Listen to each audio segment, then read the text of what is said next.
Sometimes you just need to take the slips out and bowl defensively. And you also need to be careful with your computer's defense as well. If you need a VPN, go Nord. NordVPN.com/Kimber to get a 2-year contract with a discount, plus 4 extra months and gifts in some markets. It's completely risk-free with Nord's 30-day money-back guarantee. The link is in the show notes. So put in some dot balls and turn them into maidens via NordVPN.com/Kimber.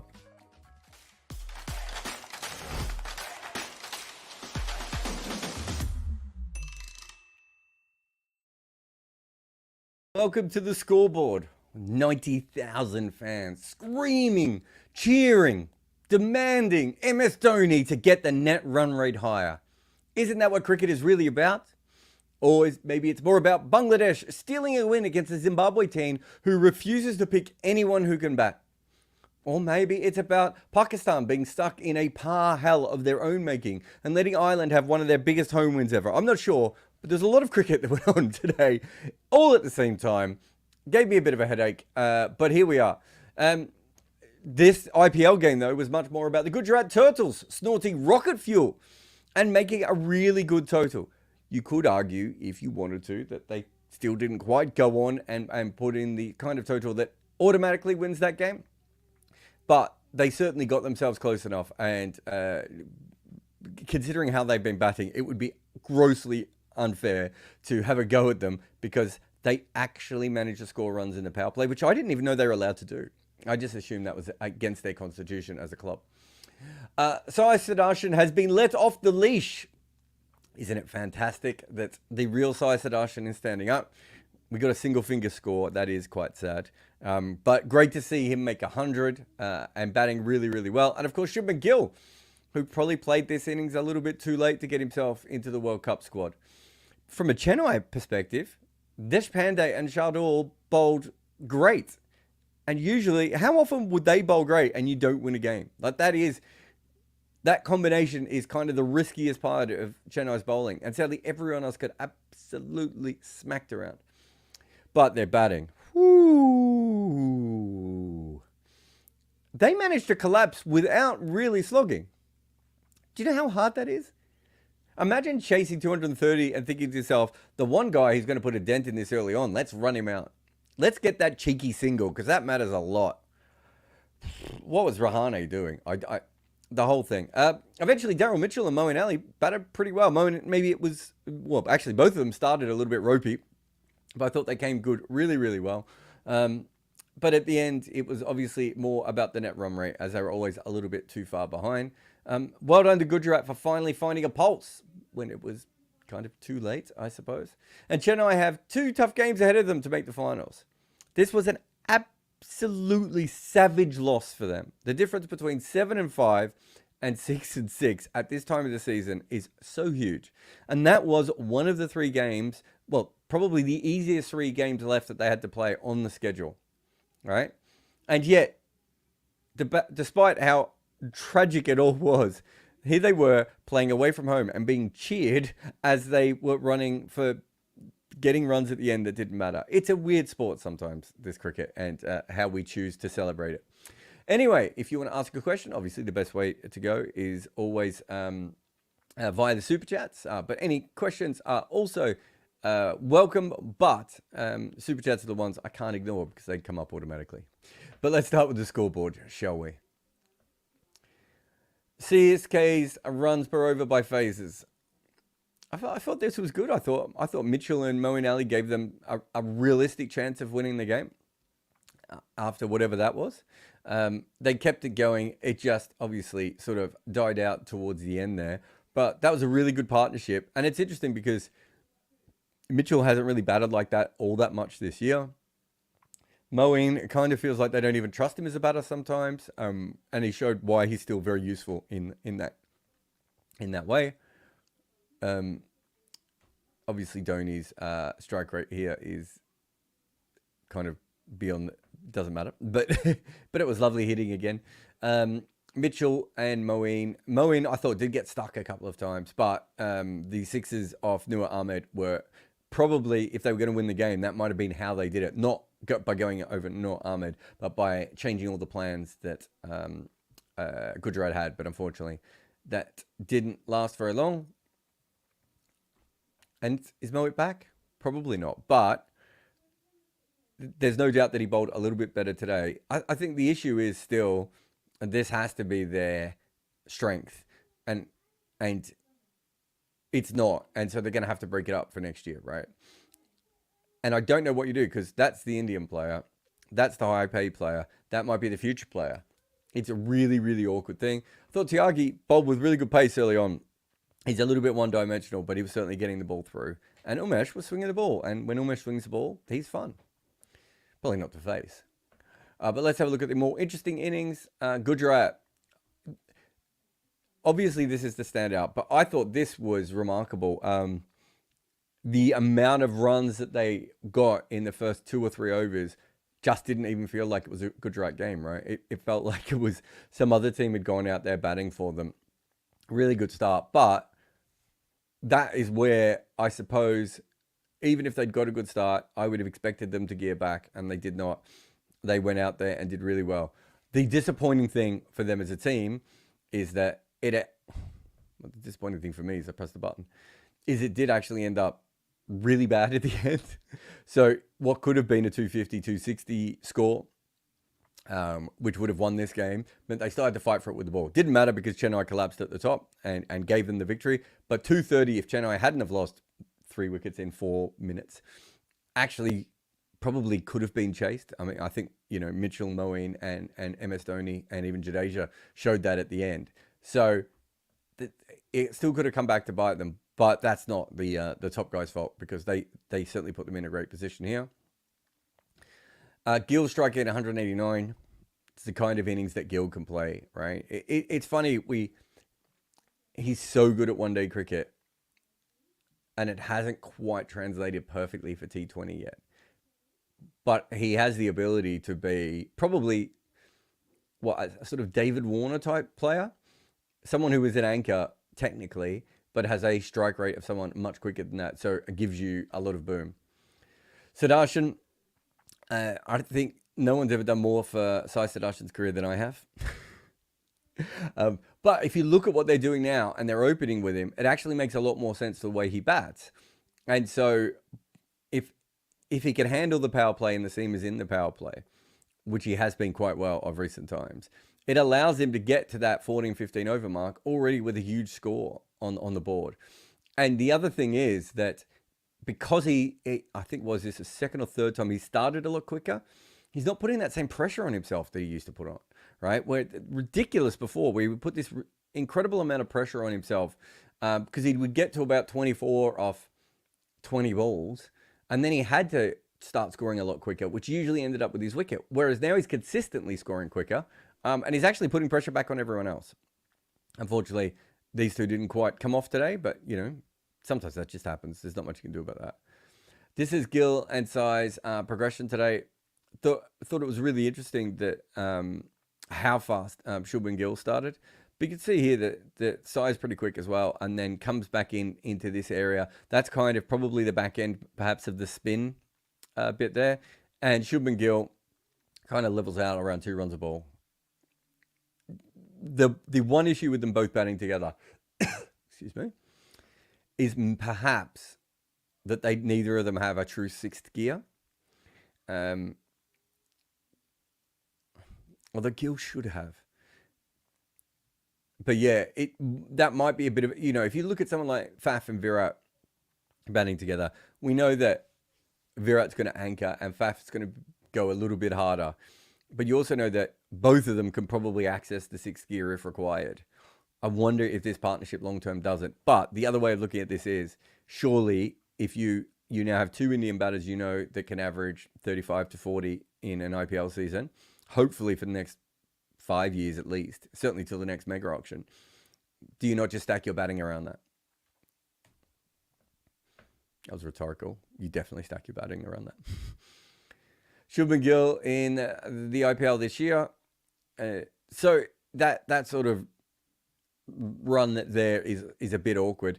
I don't think he's looked at his absolute best, but we've certainly seen times when he's made runs. I think I said at the start of the year that he would need 600 to 650 for them to be realistic final chance. He's probably going to come up short with that. And although he's not that far away now, is he? But because of that, they're not in as good a position as they should be. Maybe the bigger issue is, what's his name? David Miller, who also had to bat out of his skin, although I think he's also slightly batting out of position, but that's maybe for another day. But so this year he's got 426 runs. So he's probably, based on that, if you look at what he's averaging this year, he's probably going to end up with about 500. That extra 600 runs might be 1 or 2 wins, but it would also have to be backed up with David Miller, right? And without that, even having Sai Sadashian do well, you kind of expect a few of the other guys to chip in. It hasn't really been that. It's been one guy on his own. But this is kind of what you expected, right? All things considered. I'm just having a look. So Miller's only played 9 games. He's got 210 runs. So yeah, they're both a little bit short of where they needed to be. I don't think this is a horrendous season for Shubman Gill. He's still going at what? Average of 38, a strike rate of 147. But last year, of course, he scored almost 900 runs, an average of 60 with a strike rate of 157. And this is a faster scoring tournament as well. I think the big difference last year was in 17 games, he passed 57 times, and he's done it 3 times. He might be able to get to 4 or 5, of course, but it just doesn't feel like it's having the same amount of impact at the moment. But a lot of that is because also the rest of the team isn't any good. He doesn't have Hardik backing him up or Mohammad Shami with the ball. This is fewest innings to 1,000 runs. Some weird names on this. Shaun Marsh. Okay, we remember he was really good at the start. Lendl Simmons? What was Lendl Simmons' IPL strike rate? We have to look that up. Come on. Am I wrong? What's over and under? It's going to be, 118, his IPL strike rate? Did he come back late and score slightly quicker? I think he might have. Oh, it's 126. Yeah, he got me in the last year, came back and played 7 games and was a little bit higher. Actually, no, I'll take that back. He was high in 2014 as well. Weird career he had. I always thought he batted better on the IPL than he did anywhere else as well. It's like he needed the bigger stage. And then Matt Hayden, who was about 130 when the tournament started, right? So you got Bairstow, Gale, Williamson, Hussey, Gaikwad, Tendulkar. It's a good list to be on. This isn't about strike rates because these 2 guys probably, although Shaun Marsh's was not too bad. Not another good strike rate there, and probably another. I would say he probably had a slight plus strike rate for his era, but still would have been quite low. Yeah, I mean, it's an incredible place to be. You can, the thing about him is the consistency. And so being on a list like that makes perfect sense because that is his absolute superpower as a player. And this is all of his innings in the IPL. So we've got, that's the one in the final, isn't it? Was it the final? Yeah, whatever it was. But you can see here, when it comes to strike rate, he's definitely, and on the back half of this tournament, definitely upped it. 173, 166, 171, and then 201. What was that? Yeah, that was only 33 runs. That's not a normal Sai Sadashian innings, right? But early on, everything was in that same cluster that we've always talked about with him, between the scores of 20 and 40, or 45, I think we said on the video. In that sort of cluster in there, someone has clearly had a word to him. He's also had a slight change of role, and they've been batting so slow. Like, I think Saha, the idea of Saha was to go a little bit quicker. They don't have Saha anymore. But this is great signs for Gujarat going forward to have a player of this consistency. And I feel like me and Sai Sadashian will be forever linked now. So I'm even more interested to see how he goes from here. And this is his box plot. And as you can see, he's stretching it out now. He's stretching it out. So it still basically starts at 20. But I think it was around here before. So brilliant work. And he's putting more dots outside the box. He had the single figure score as well, which did break my heart, if we're going to be honest. But a couple of bigger scores as well. Really interesting to see someone expand their game mid-tournament when their team needs it. I think that's the most important thing. And I talked about this in the intro. I thought this was absolutely fascinating. Today I was looking at, I wondered which one of these 2 would have a good game. And originally I went with Deshpande, and then I sort of switched it to Santner. Deshpande was absolutely fantastic. Santner, after one great game, didn't. Simrajit went for runs. Jadeja went for almost 30 in his two. Daryl Mitchell actually bowled well for a little while. Oh, God, sorry. But if you're Chennai, and that was a must-win game, and I told Stephen Fleming beforehand that Deshpande and Shardul were going to be the two best bowlers, he would have expected to win that game. I think that really, really hurts. And this is Shardul's bowling map this year. So we could see that he's got a few issues with bowling. But there's a hilarious one. But let's start with the fact that he doesn't really bowl many dot balls, right? That's fine. I don't think that's a huge problem. Partly because he is more of an attacking bowler. He does go for sixes quite a bit. And I think this is a big issue, right? But he doesn't go for fours. So he seems to be a bowler that people can get under. And on certain wickets, you just smash him. But people don't slash him away. Maybe it's because he's not quite as quick as some of the other seamers. I'm not sure. This is absolutely fascinating, though, right? And that the one thing that makes him an outlier is the fact that he goes for more twos and threes than other bowlers. What? Why would that be the case? I can't think of a single reason. Like, I can explain these two easily. I don't think I would ever be able to explain that. That is absolutely bizarre. So bizarre that it's ruined my whole system. And here's the points table. So I've already talked about this a little bit, but let's just have a deeper dive at the moment here. Oh, sorry. I think I got this one wrong, didn't I? Oh, yeah. Sorry. I got all this wrong. I just remembered. What I meant to say was he goes for fewer sixes and more fours. And I said it backwards, of course, and confused myself. But that means he goes for 81% less twos and threes than other bowlers. This remains unexplainable in any direction. Why are people not chipping him for twos and threes? Like, why are they not, well, not threes, but why are they not getting twos off his bowling? I'm going to be thinking about that for days. Anyway, points table. Let's just have a look here. So 6 and 6. We now have 3 6 and 6 teams, which is great news if you're RCB and you have a really good net run rate. If you're Gujarat and you have a poor net run rate, then no one really cares. We know the games are going to be at home at the end for CSK. So in some ways, they're the team that is probably most likely to do some damage if they get through to the playoffs. But as I've said, the way that Delhi play at the moment, I kind of think that Delhi is the team that could do the most damage if they got on a bit of a run. So you could certainly see it from that point of view. LSG, I've kind of lost all my energy for LSG. I'm not sure if I ever had any energy for LSG. I still think they're a solid cricket team. I just think they're a solid cricket team in a tournament that really needs outlier teams like this, or even this. And so even them and CSK, there's a part of me that was like, so on the chase today, I looked at the odds, and I think before that chase, CSK were paying about fours. So obviously, Gujarat massive favourites. But you think about that from this tournament, you think, wow, CSK should be able to chase this. But then you go through their numbers and you're like, well, they haven't really made whatever it is, over 215 or 220 this year. They haven't looked like touching the sort of heights that some of these other teams have. And so Gujarat today, in putting on that total and still being maybe 20 runs under par, was probably still too much for Chennai. And if you look at the teams that are left, Delhi, Sunrisers, and KKR can all go well beyond par. CSK, especially without Patharana, and I think he's such a big loss. We did a video on him on the main channel today. He is such a difference maker in that side because probably he slows down Gujarat today or gets wickets.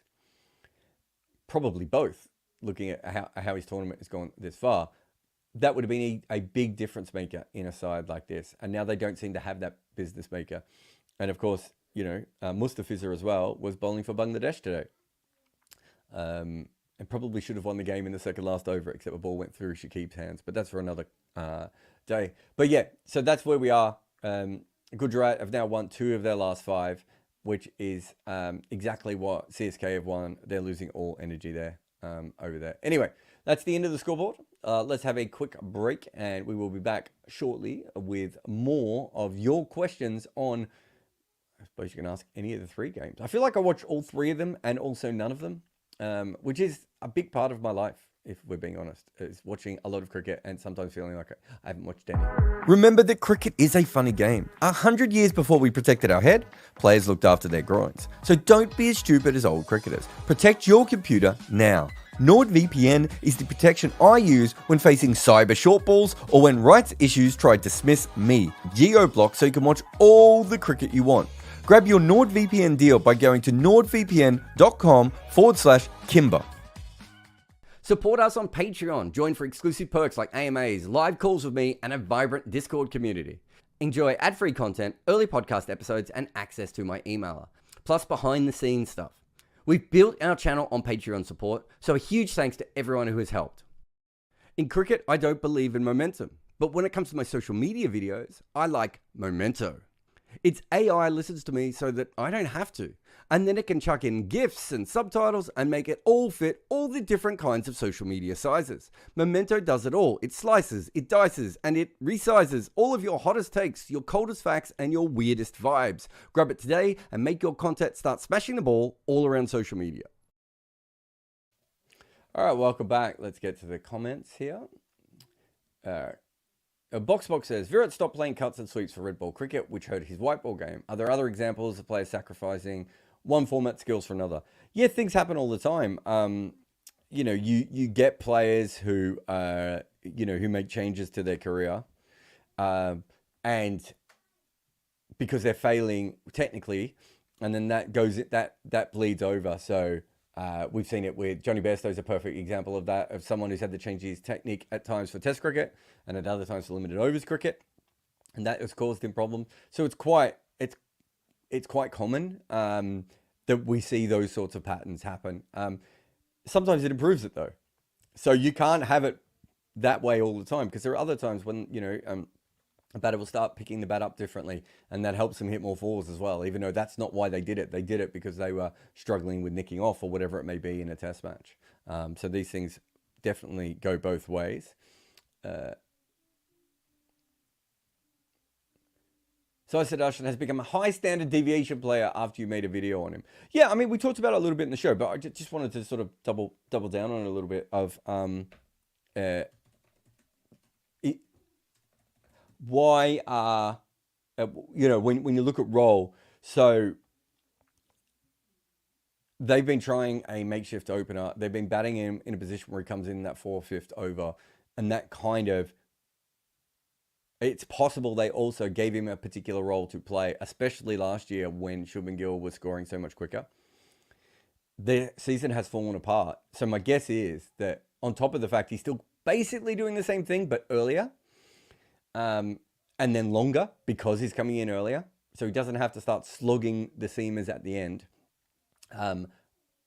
as much, because he's usually already out by that stage.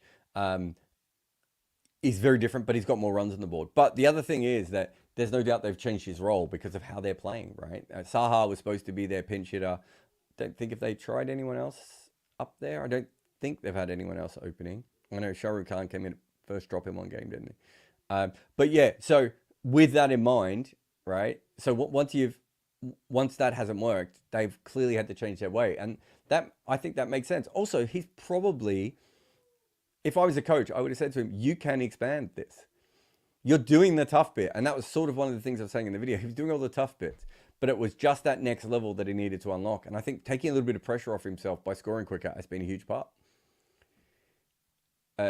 Sand says, DC has a realistic chance of McGurking their way to the playoff, and I'm all for it. As I said, it would be absolutely hilarious.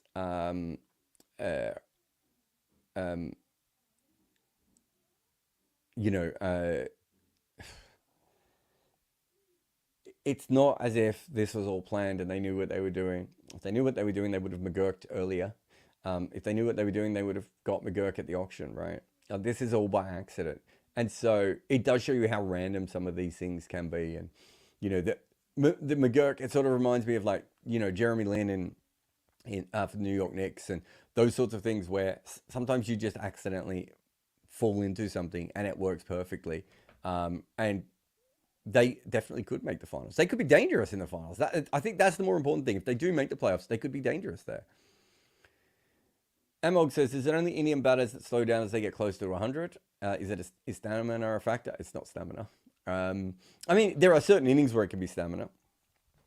I've seen multiple Indian players this year knocking back full tosses. It's not stamina if you're knocking back full tosses. You can flick that to fine leg if you want. You can, play a slightly more risky shot. You can try and hammer it back past the bowler for 4. If you're pushing it to mid-off or mid-on, that's a conscious choice off a full toss, especially if you've already got a strike rate of 160, 180. But no, it's not just Indian batters. I think we see this all around. One of the most important things is, and I've written about this a little bit in my book of recent times, batting is essentially a selfish endeavor within a team construct. And a lot of people ask why Australia is so successful at cricket. And I think one of the reasons Australia's been so successful as cricket is it's a very different kind of cricket that they play than the English style. And the English style is very much about getting your contract the next year, making sure you stay in the side, getting as many runs as possible. And so when that is the predominant style, most countries follow that. Most countries' batters play to a very selfish style. So you can have a go at Australian batters for being weak against spin, for struggling against the lateral moving ball, all these sorts of different things that Australian batters have. But think about how many Australian batters have been classified as selfish. Did I say shellfish or selfish then? I'll be thinking about that for a while. Hopefully I said selfish. None of them have been classified as shellfish other than Simon Kadich, but that's a very separate joke. So the point being is that Australian batters usually play for that. And that movement is coming into the game more and more. Owen Morgan having a go at Dale Milan for not running the single off the last ball. Other people, Simon Doull gets really, really angry about this. People are moving forward, but it's taken a long time to be able to do this. My favorite fact about T20 cricket is women are way more likely to be run out off the final delivery than men are. It's because women will run until they are run out. That extra run matters to them, whereas men don't. So there is still something about men's professional cricket that does that. This is not just an Indian thing. But I do think there are certain countries where it matters more. And if you want to know the reason, the issue, it's us. We focus on hundreds. It's an arbitrary number.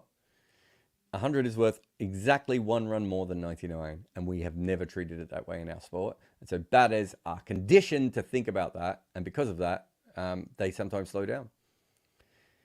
Madhu says, is Sunil Narayan's the best season in the IPL from overall performance point of view? Has anyone else created such an impact with both bat and ball? I would have to go back and check some of the Andre Russell seasons and see what he did, but we did the MVP thing last year. So we'll have a look at the end of this year to see who the MVP candidates are and if anyone can go into that. San says, I think the Shardul thing is because batters are targeting him more, as is not a particularly fast bowler. Yes, but there are lots of players who are targeted who still get hit for 2s. Like, it shouldn't be that ratio. There's something weird about that. Also, why has he always been a kind of partnership breaker? Because he's a partnership breaker in the same way that Moeen Ali is a partnership breaker in Test cricket, right? It's because their best ball is absolutely fantastic. The problem with Moeen Ali as a Test bowler, or I suppose you can say Shardul is a Test bowler as well, but Shardul as a limited overs bowler, is that their stock ball is not fantastic. It's very rarely as accurate as it needs to be. And it can go for lots and lots of runs, and people can get on top of them. So partnership breakers tend to be those sorts of bowlers, Hardik, Andre Russell, someone like Stokes in Test cricket who can bowl a lot of bad balls, right? But their best ball is still fantastic. And that is, if you've ever played club cricket, Sam, if you tell me I'm going up against a really highly skillful bowler who's going to bowl outswing at the top of off stump, for the next, 30 deliveries, I'm like, great. It's going to be hard for me to play him, but I know what length he's going to hit more or less. And I can come down the wicket and try and hit him off his length by hitting him back over his head. Once I've done that, I can go back in my crease and I can try and play up against him there. If you face someone, I faced a kid recently who he basically bowled 1 to 2 good balls and over, and 4 filth balls and over. And so when you get the good balls, there's a tendency you're already in your mind ready for the bad ball because he's bowling more of those than he is good. And so your bottom hand starts to clamp up because you're thinking, well, I am anyway, because I like playing the pull shot and the hook shot. And I could tell his problem with his bowling was going to be length. I could just tell by the way he was running in, that was where he was going to have his problem. So I'm like really getting ready to play this ball, and I almost went out to one because he bowled a perfectly normal ball after bowling 2 shockers. I just expected another shocker, and the next ball was really, really good. That's what Shardul Thakur does, and that's what those sorts of bowlers often do. But their inability to be consistent is their biggest issue. All right, let me just see if there's anything else that I need to have a look at here, and then we can finish again. All right, I think we got the last couple, and then we're out. Naman says, why do we still have power plays? Do fielding restrictions at T20s mean much given this edition of the IPL? There's 2 things here, Naman. If we took power plays away, we would just have slower scoring rates. Why would anyone want that? The power play is there so that the start of the innings is more exciting. It will not be as exciting if you had everyone on fielding on the ropes. And I think it's exciting on 2 different levels because you have the ability to score really, really quick, but also the ability to get wickets. The power play is great. I've said before, if I was running it, you would have 2 players out for the first 5 overs, 3 players out, 4 players out, 5 players out. I think that's the best way of doing it, but no one cares what I think. So it says, how far along are we to have considerably different batting order depending on innings? I asked the other day whether Virat should come down the order in the first innings, but open if chasing sub 200 total. We already have little bits of that, don't we? I'm trying to think. Would Rahane and Ravindra open today if Gaikwad? Maybe he would have, though. I don't know. It seems like a mistake to me. We're a way away from the peak of cricket, which is the wet wickets, where people would reverse the order and try all sorts of funky things. We're still a long way away from that, but I do think we have seen players who have slid down the order, and we've seen other players who will come up the order, and we're getting to a point where we're maximizing everyone's usefulness a little bit better. But yeah, it's a long way away from really doing it correctly. I think that's fair. Sarah says, how similar is strike rate evolution to cricket to 3-point evolution in basketball? Yeah, it's pretty similar. I mean, also the baseball home run evolution as well is another one. You know, what the West Indians said was really, really clear, which was, why take a risk on getting an extra 1 from running really hard between the wickets or from trying to get a single off a really good ball when we could block that ball and take a risk from hitting 4s and 6s. And that's essentially what the majority of teams are doing at the moment. If you're going to take a risk on the high yield. And I think that is what we've seen in cricket, and that's certainly what we saw in baseball, and certainly what we saw in basketball and the NFL.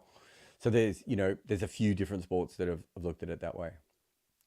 Abdullah says, once again, if a full toss is used as a surprise variation, or to a weaker batter, I don't know what your chat is. No, full toss is a bad ball to everyone, mate. So what you're saying is Bumrah once conceded only 5 runs in a super over bowling full tosses. I've seen bowlers bowl 3 no balls in an over and still go for under 8 runs in that over. Does that mean that you should bowl more no balls? Full tosses, in general, as I've shown you before, have a high yield. If you are bowling full tosses, you will go for runs. There are certain bowlers like Bumrah, like Lasith Malinga, probably like Patharana, Tashara, who can bowl more full tosses than other bowlers because of their weirder actions. If a normal bowler was to bowl a full toss as a surprise full toss, they would be surprised to know that they will be surprised out of the ground. Right? It's not a good ball. I've done all the research on it. It's not a good ball. It doesn't have like a good average. It certainly doesn't have a good strike rate. It It doesn't have anything going for it. The one thing that you would say is if you've got someone who's blocking the ball a lot, or they're falling behind the run rate, a full toss can sometimes be really handy if they haven't been trying to hit it out the ground, because trying to hit a ball out of the ground at that stage when you haven't been trying to hit one out of the ground means you're more likely going to mishit it. So like if you bowl me a full toss as a club cricketer and I've been striking the ball beautifully, I'm probably just going to hit that for 4 or 6. If I'm struggling and I'm mishitting everything, I see a full toss, I'm probably going to lose my shape and hit it straight up in the air. But that's the same of a wide one. That's the same of a harsh tracker. But overall, they still don't work. I don't know how to be any clearer with this. They are a terrible ball in T20 cricket. You should never be bowling them. The old idea of the low full tosses get absolutely hammered in T20 cricket. Let's just have a look at seam bowling by length in the last year. So this is all major T20 cricket, and yeah. So if we look at all major cricket of seam bowling in the last few years, in the last year I said, didn't I? A full toss has a strike rate of 195, and it has an average of 36. It has the highest average of any length delivery by a mile. The next highest average is full balls, which is 28. So it is 8 runs per delivery worse when it comes to average. And in strike rate, it has the second worst strike rate. It's only 195. So it's just barely holding on below 2 runs a ball. Length ball has a strike rate of 113. Back of a length ball has a strike rate of 126. What's a full ball? Full balls at 172, and bouncers are at 202. So bouncers got the higher one, but bouncers get a lot more wickets than full tosses. Yeah. Don't bowl full tosses. It's not a good theory. It won't work. You should not do it as a rule, ever. Saraj says, I might have got him Sarah before. I think I missed a J. Oh no, I've already done that question. Oh, we're done. Cool. All right. Great work. Well, I can see my son is out doing fielding practice on his own. So I better go out and help him. But thank you very much to everyone. This is the Scoreboard. I'm Jared Kimber. We'll be back again tomorrow night and on Sunday. And remember, on Sunday, we'll have the live watch-alongs with Cricket 8 as well. Jared Kimber here. And I will see you again tomorrow night. Sometimes you just need to take the slips out and bowl defensively. And you need to be just as careful with your computer's defenses as well. And for that, why not use nordvpn.com/Kimber to get a huge discount off your NordVPN plan and 4 additional months for free. It's also completely risk-free with Nord's 30-day money-back guarantee. Sounds like rhyming slang, but it's not. The link is in the show notes. So put in some dot balls and turn them into maidens via nordvpn.com/Kimber. If you make a lot of content like me, you will need help. And that is why we use Minvo.pro, a slicing and dicing tool that uses AI to conjure up great clips from your podcast chats and meetings. If you make content, go to Minvo.pro to cut it.